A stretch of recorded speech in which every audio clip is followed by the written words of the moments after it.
So what a woman wants in this situation is she wants to know that you love her, that there is an emotional response that you're going to give her for her behaviors. Women thrive on emotion. They thrive on connection. Emotional connection is their language. That's what they do. That's who they are. That's what they want. That's what they want from you. You are not prepared for this. You are a rational, logical, thinking man. You avoid conflict at all costs. That is not what she wants. In fact, that's exactly the opposite of what she wants. When you come back at her with logic, it's like matter and antimatter. They cannot be in the same room together. There will be an explosion. So how do you manage an emotional woman? It's the same way you manage an emotional child. It's the same thing, like the child throwing a tantrum. You're not going to scream at the child. It just feeds into the emotion.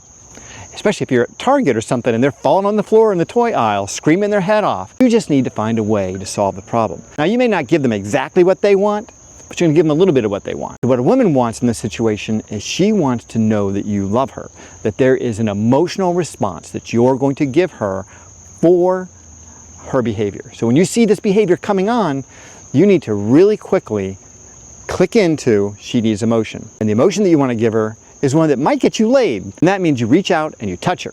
Put your hand on her hand and you look her in the eyes. Ideally, look into her left eye, because if you look into her left eye, there's more of an emotional connection. Look into her left eye and you say, honey, I really love you. I'm sorry you're feeling upset. What can I do right now to help you? And just let it go. Just let it go at that. And she will start to spill out whatever she's got on her mind, because she's already been thinking about it for an hour or two at least. And so she's gonna rattle off a whole bunch of bullshit. Once she's done talking, say, okay, honey, I'm sorry I hurt your feelings. I'm sorry you're feeling this way. What would you like me to do right now to help you feel better? And then maybe give her a hug. Maybe take her out to lunch. Maybe give her a kiss. Maybe take her upstairs and do what you do. But keep your voice calm. Keep your voice soft. Physical touch can be helpful in these situations.